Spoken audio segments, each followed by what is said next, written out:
Okay, today I'm going to walk you through really quickly how to find Classroom, how to get into Classroom, how to create assignments, create individual assignments or announcements. It's an incredibly easy process. From your email, you don't have to do it quite this way, but you can go through your Google Apps tools in the upper right-hand corner.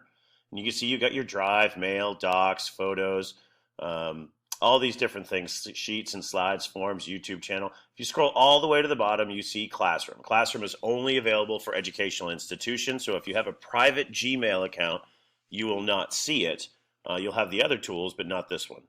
So if we click on Classroom, and it's going to open up, and this is kind of what a student would see as well. If you have multiple classrooms, math, English, science, whatever, they would be here. And the students could literally click on the title of the class and see their assignments.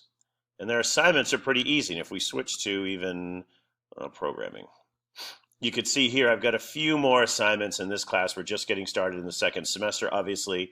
And it's very, very easy for students to open an assignment, check on any links, any PDF attachments. Oftentimes I attach a YouTube video of how to do something if it's a more tricky assignment, especially in this programming class. To create an assignment is very easy. Down at the bottom, you have a little plus indicator, and when you mouse over it, you can either reuse an old post, which is absolutely fantastic if you're teaching the same course multiple times. In this case, I have 3 digital literacy courses, so I often use the same assignments. So there's no recreating the wheel. Once you create an assignment, you can reuse it in any of your Google Classrooms. You can create a question. It allows them to interact with that, leave comments, reply to those comments. That's a great way to get students involved in an online discussion. The frequent one that I use most often, the most frequent, is to create an assignment. And when you click on that, it literally lets you add a title. You can even see which class you want to put it in. If you want to do it in multiple classes, so if you want to create this assignment, and you can see here that I have 3 digital lit classes, I could actually put them all in there. It's a one-stop shopping experience where you create one assignment and add it to as many classes as you want to. In this case, we're just going to stick with this one. I number all of my assignments because sometimes titles can get a little tricky or they're very similar, but there's no mistaking assignment 1, 2, 3, 4. Because I do so many, you never know how many you're going to do. I always start with a number 001. Not that I'm going to have 100 assignments, but one never knows. We're just going to call this one a test. And then here's where you actually write out your instructions. You can make them as detailed or as vague as you want to. It's completely up to you. You have a due date where you can actually select the day it's going to be done and even a time you would like it to be turned in if you want to get that precise. You can give it a topic, create a topic if you're on a certain subject like World War II for history classes, or in math if you're doing geometric shapes. If you're studying a certain book in Shakespeare, you can create as many topics as you want.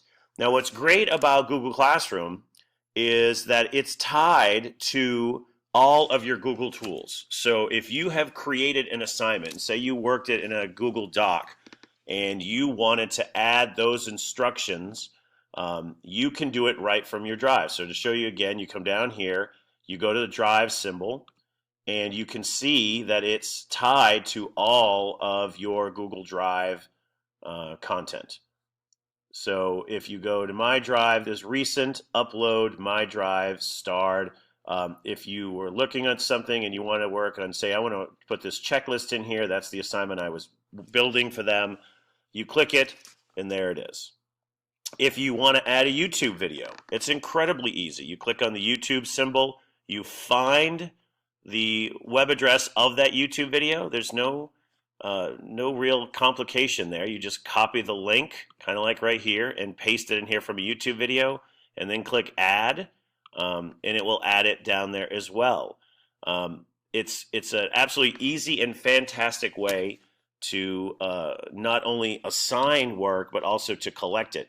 Now, a great new feature that just came out recently is when you're creating an assignment, usually in the past it was for the entire class. Everybody got the same assignment. But now you can actually pick which students you want to get that assignment. So if you're doing it in groups, you can pick a certain collection of students who are in a group. If you want to just make sure one student gets that assignment, it's great.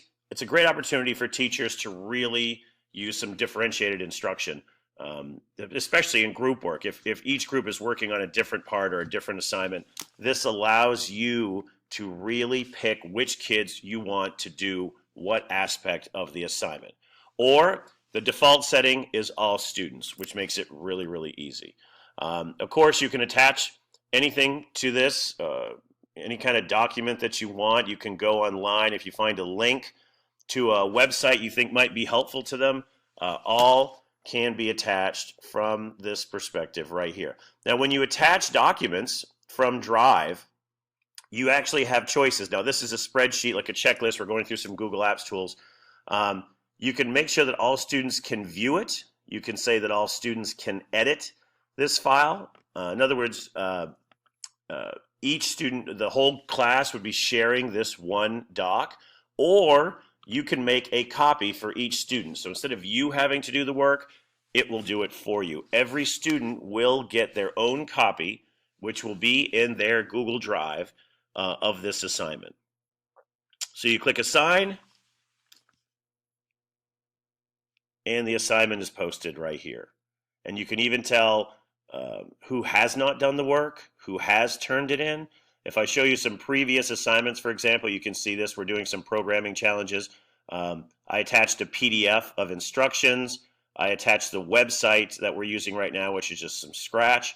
I even attached another place for them to actually turn in their programming problems via Scratch Studio, and a YouTube video to help them get through some rougher points.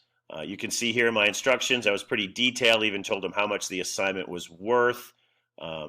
When you open the assignment, actually up here when you can see who's turned in their work or who has not, you can see this assignment has not been completed yet. You can put the point value of the grades if you want to, and when you do collect it, you can actually add a grade, and then if you want to, you can return it, and you can even return it with a comment if you wanted to. So you can really give individualized, personalized feedback per student if you want to for that assignment. It's very, very simple. It's very easy. What I love about this is that it's all under one Google roof. So all of our tools are under this one roof. So it's not go to this website, go to this app, go to this place, go to this video. You can put it all under one roof, which really unifies the student experience, makes it incredibly simple for them to use. Turning things in, obviously I don't have a student view right now. Students literally open the assignment at the bottom. They can turn it in, just mark it as done if it's something that maybe you're just talking about in class and you did it, or if it's something they actually turn in.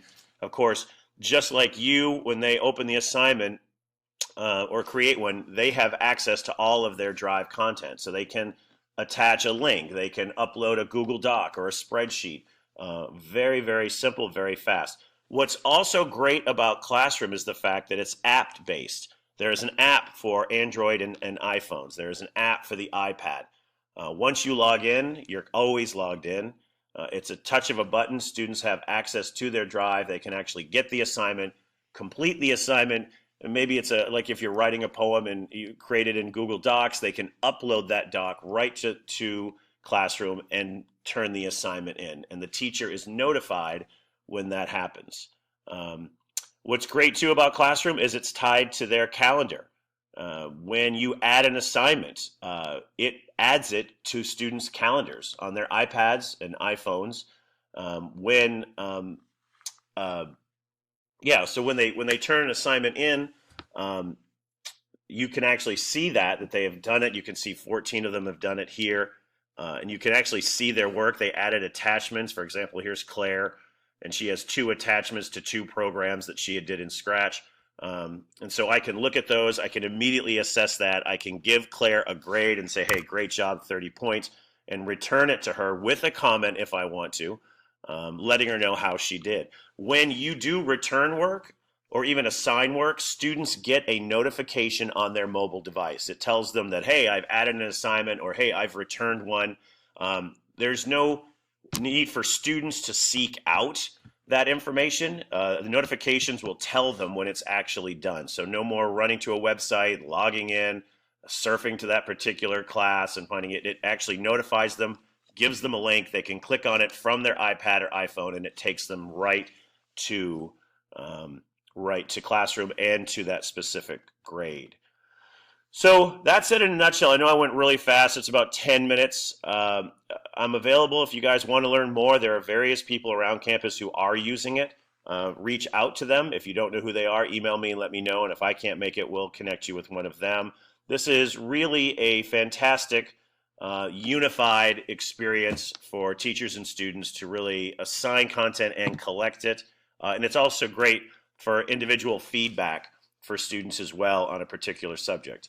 If you would like to know more, I'm available to help. Just let me know. Good luck.